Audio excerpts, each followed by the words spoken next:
Baik, di sini saya bernama Rosani Rismayati Arwan, NPM 2085300083, Prodi Ilmu Komunikasi. Di sini saya memenuhi tugas statistika. Baik, di slide pertama, di sini saya akan menjelaskan sedikit tentang bentuk distribusi. Nah, the shape of the distribution is described by the number of fixed and the position of symmetry, tendency to skew or uniformity. A skewed distribution has more points plot on one side of the graph than on the other. Nah, jadi di sini bentuk distribusi digambarkan oleh jumlah puncak dan kepemilikan simetri, kecenderungan untuk miring atau keseragaman. Distribusi yang miring memiliki lebih banyak titik plot di satu sisi grafik daripada di sisi lain. Baik, di slide berikutnya saya akan menjelaskan data jumlah mobil yang tiba di persimpangan lampu merah. Baik, dapat kita lihat di bagian A-nya ini, tabel ini menunjukkan kumpulan data jumlah mobil yang lewat di persimpangan lalu lintas mulai dari jam 9 hingga jam 10 WIB. Nah, di sini dapat kita lihat mulai dari waktunya dan jumlah mobil yang lewat di persimpangan lalu lintas. Jadi, di sini saya memilih tabel ini. Di sini saya memilih histogram dalam penyelesaiannya. Nah, berikut adalah data tabel yang di atas tersebut dapat disusun dalam bentuk tergolong. Jadi, data ini dapat disajikan dalam bentuk histogram seperti pada slide ini dapat kita lihat. Jadi, di sini saya memilih bentuk histogram.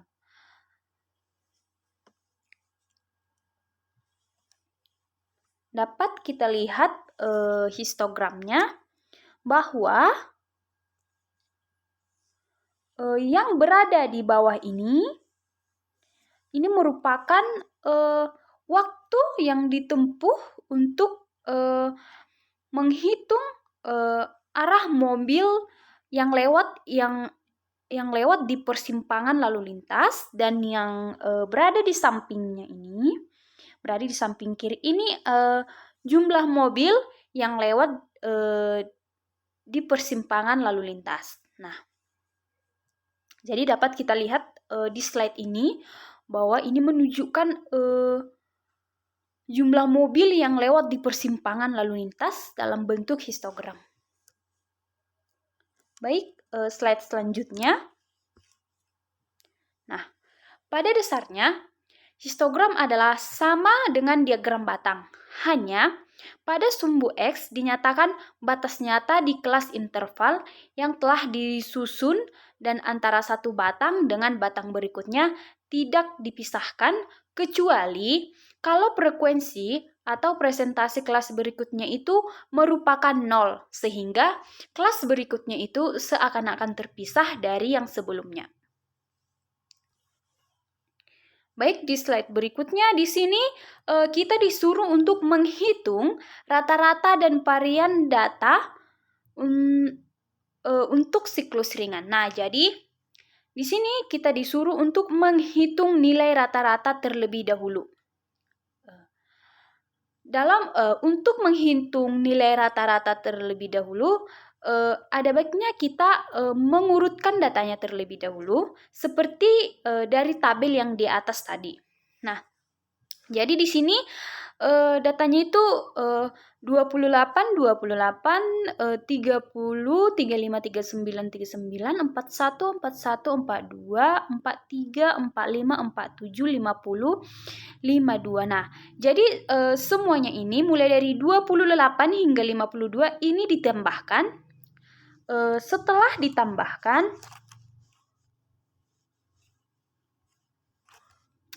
ditambahkan, maka kita akan mendapat jumlah hasilnya. Nah, jumlah hasilnya di sini yaitu 560.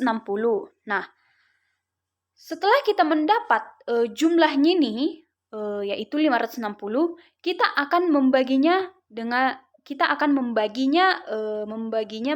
membagi 14. Makanya jadinya 560 ini dibagi 14. Nah, mengapa saya bilang dibagi 14? Dan dari mana dapat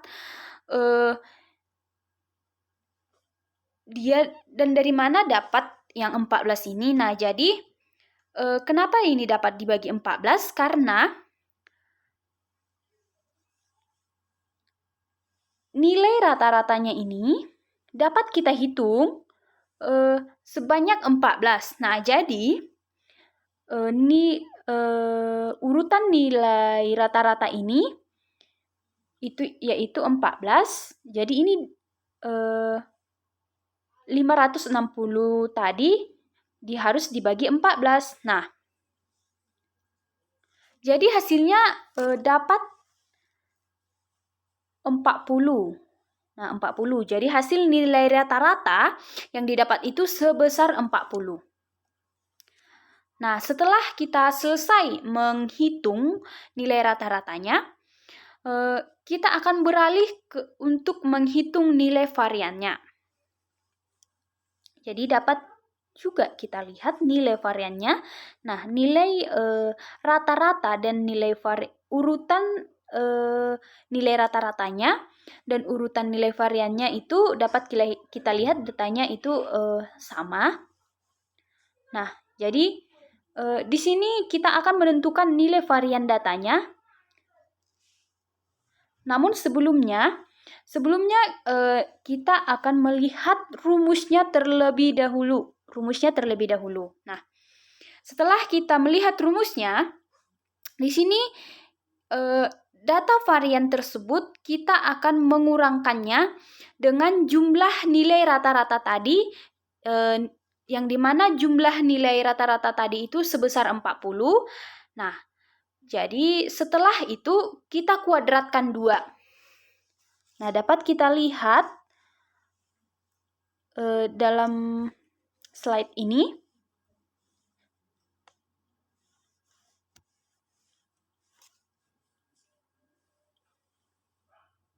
Nah, seperti ini. 28 dikurang 40 kuadrat 2. Dan ditambah 28 kurang 40 kuadrat 2, ditambah 30 kurang 40 kuadrat 2, 35 kurang 40 kuadrat 2, dan seterusnya. Nah, jadi di sini 20 dikurang 40 akar 2 yaitu 144, 28 dikurang 40 akar 2, 144, 30 dikurang 40 akar 2, 100, 35 dikurang 40 akar 2, 25, 39 dikurang 40 akar 2, 1, 39 dikurang 40 akar 2, 1, dan 41 dikurang 40 akar 2, 1, dan 40 dikurang 41 dikurang 40 akar 2, 4. 42 dikurang 40 akar 2, 9. Dan 43 dikurang 40 akar 2, 25. 45 dikurang 40 akar 2, 49, 47 dikurang 40 akar 2, 100, 50 dikurang, jadi 50 dikurang 40 akar 2, 100, 50 dikurang 40 akar 2 yaitu 144. Nah, setelah kita mendapat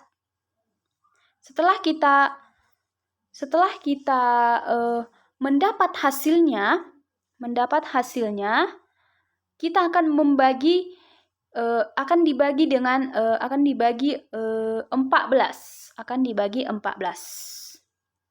dibagi 14. Nah, setelah dibagi 14, kita akan mendapat hasilnya itu 748.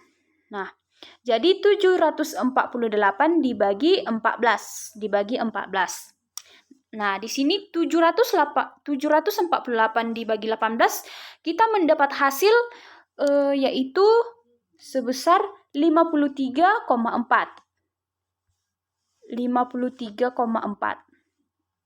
Nah, setelah selesai kita mendapat hasilnya, kita akan mengakarkannya. Nah, jadi kita akan mengakarkannya. Di sini ada S sama dengan akar S kuadrat 2 sama dengan akar 53,4. Akar 53,4. Nah, hasilnya itu akar dari 53,4 hasilnya itu adalah 7,3. 7,3. Jadi hasilnya dapat 7,3.